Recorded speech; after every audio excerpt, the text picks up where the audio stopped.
They're tracking developments as Hurricane Harvey has slammed southeastern Texas. So when you look at the storm as it sits right now hanging over Texas, what concerns you most about Harvey? Several things. First of all, if it lingers over the land, it could cause massive flooding. And then, watch out, if it goes back into the Gulf, it could get re-energized and create a second, even a third landfall. And so the agony has just begun with this hurricane of the decade. We have been praying for quite a while now for the eye to pass over so we can get some kind of a break through here with these absolutely unrelenting winds.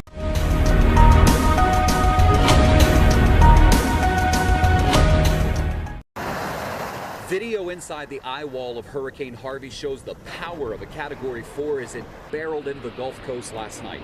Several areas look like disaster zones. Wind gusts of over 160 miles per hour and flooding rains slammed towns along the water. It's not expected to let up for days. Rockport and Fulton were some of the city's hardest hit. They are the first populated areas to see a direct impact. Early views of the damage show several mobile homes flipped or already in pieces. A gas station sign lies flat on the ground after it was toppled. People staying at this hotel had to be evacuated to a nearby school. Debris everywhere, roof totally gone, rooms exposed. Harvey is no joke.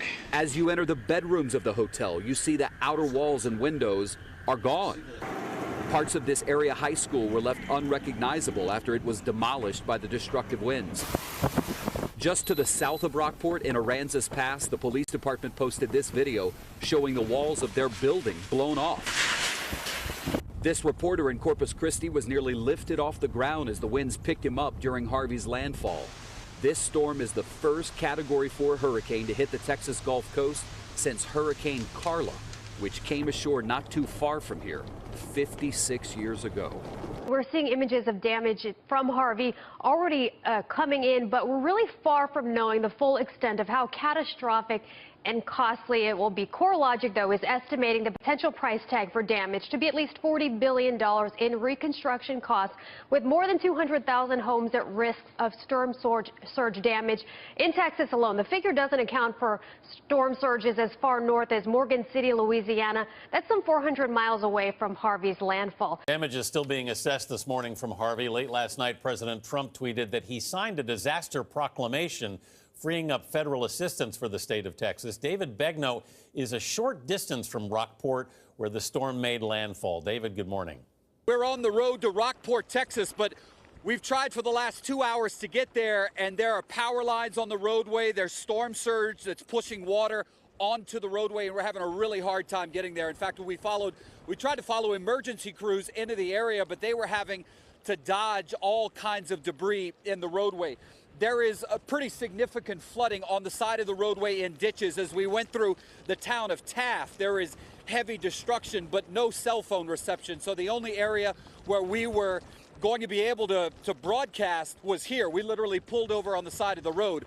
Rockport, by the way, is where the roof of a senior housing complex collapsed last night, and initially rescue crews said, we can't even get to those people who are trapped.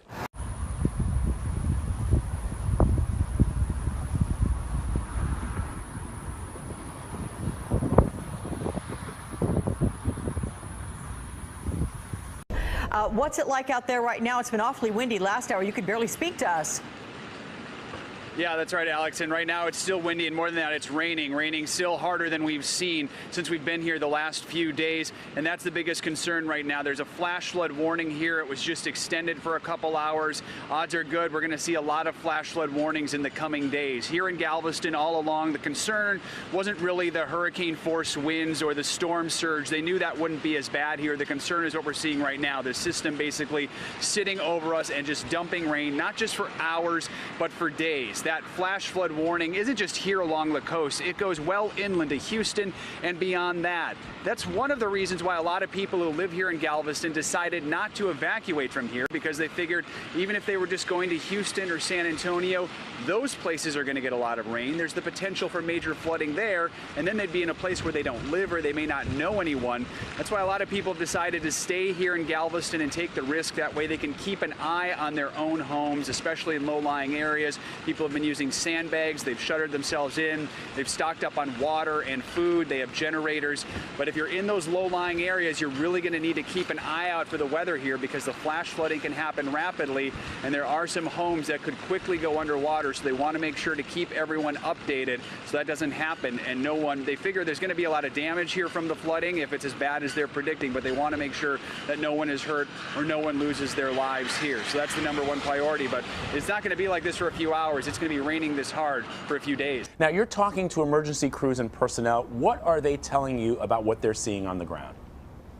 Well, obviously, there's great devastation where the hurricane hit the area, but also our greatest concern right now is the ongoing flooding that will take place. That will continue perhaps for days, and that poses ongoing danger. The other thing that we are focused on right now, we are trying to get in as fast as we can to begin the rescue process. Even though the storms are still raging, we have teams already working to get in to try to rescue as many people as we can.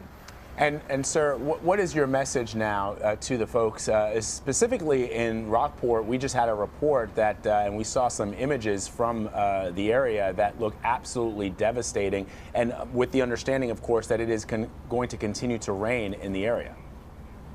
Right. It's important that people who are in place right now continue to find ways to remain safe, continue to try to communicate as best as they can with their local officials or with anybody that can get messages to either the local or state officials so we can get to them and help rescue them. And we know, sir, that President Trump has allocated federal funds to the state. Have you spoken to the president? I have spoken to the president and his team on several occasions. It was last night that the president granted our declaration for disaster. What that means is that FEMA has now been triggered to assist the cities, the counties, and individuals to begin the rebuilding process. This was a very swift grant from the White House and will mean that Texas will be able to begin the rebuilding process even more quickly. Yeah, in fact, the president has been tweeting pretty much all night. And I'm looking at some of the tweets right now. About 13 hours ago, at the request of the governor of Texas, I have signed the disaster proclamation, which unleashes the full force of government help. Help our viewers understand, sir, what that means, what that looks like, the full force of government help.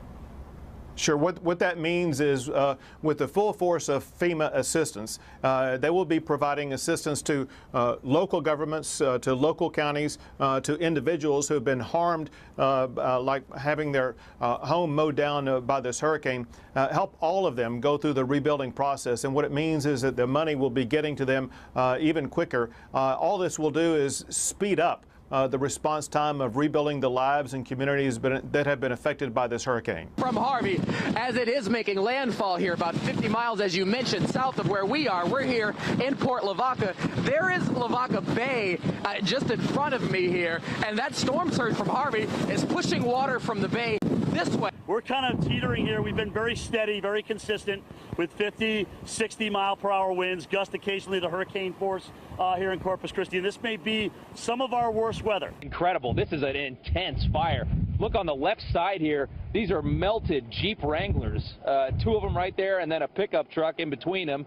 And then you can see, I mean, this was a townhome, according to the police chief who we just talked to, the Corpus Christi fire, completely gone. And then over here on the right, you can see this huge, looks like either a Chevy or a Dodge dually, and it's the front of that truck is completely melted as well. So just a horrific fire. And we're not sure exactly how it started. The police chief doesn't know. It could have been a power line down. I mean, it certainly had a lot of fuel, something really amongst all this rain and storm surge. Talk about the last thing you expect to see is just not only a fire, but a very intense fire, melting cars out here. It's just unbelievable. So we came here, we weren't sure exactly what to expect, and all of a sudden we came across all these firefighters. This is actually technically still Corpus Christi.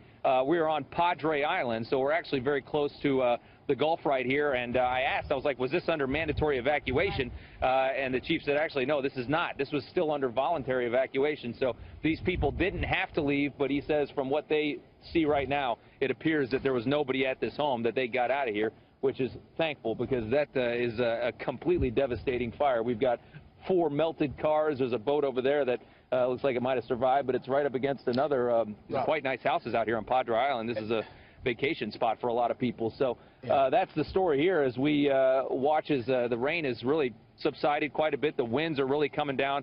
I think you guys were saying, and it's been hard for me to keep up, that it's now a Cat 1 hurricane, and in this area, it's well past at this point, so we're just seeing outer bands. So we'll send it back to you guys. Yeah, Rob, so you're there at this scene. We've been showing this video for I think over the last hour and a half. This house has been burning there. Are fire crews able to get to this house? I know they were battling it earlier. Are they more concerned now that this house seems like a total wreck? They're moved on to other things right now? Or do you see firefighters battling this blaze?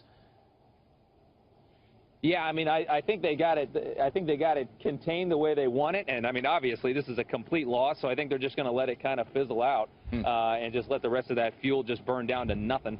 There's no point in fighting it at this point. I think they've successfully managed to keep it away from the house right next door, and I think they're just going to let the little raindrops do the rest of the job, because most of these guys are just chilling in the trucks right behind me here, and I think it's going to be a moot point here before long. There's going to be nothing left to burn. Hey, Rob, you mentioned power lines. Obviously, we don't know if that is necessarily the cause of this fire, but in your travels around the area where you're going, have you seen a lot of power lines down? Because it seems at this point, when people end up getting back, that is the major concern besides flooding.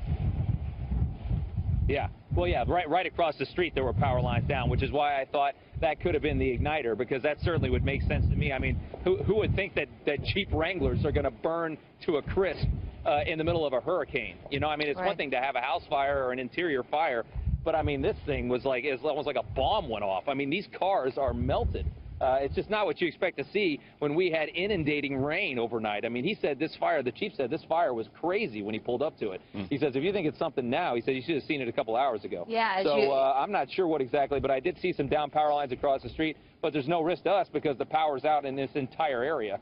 This whole block, everything around us, there's no power at all. So that could have been it. Maybe it was a transformer exploded right here, it dropped a power line, house goes up, cars go up, just a huge mess. We really don't know at this point, and the chief doesn't know either. We've been talking about storm surges all morning. What exactly causes a storm surge, Mitchell? Well, storm surges could be 12, 13 feet tall, and as the waves that are whipped around at 130 miles an hour hit landfall, sometimes they get bunched up as they go toward land, and that's why you get these huge monster waves hitting the coast, coming in at 130 miles an hour.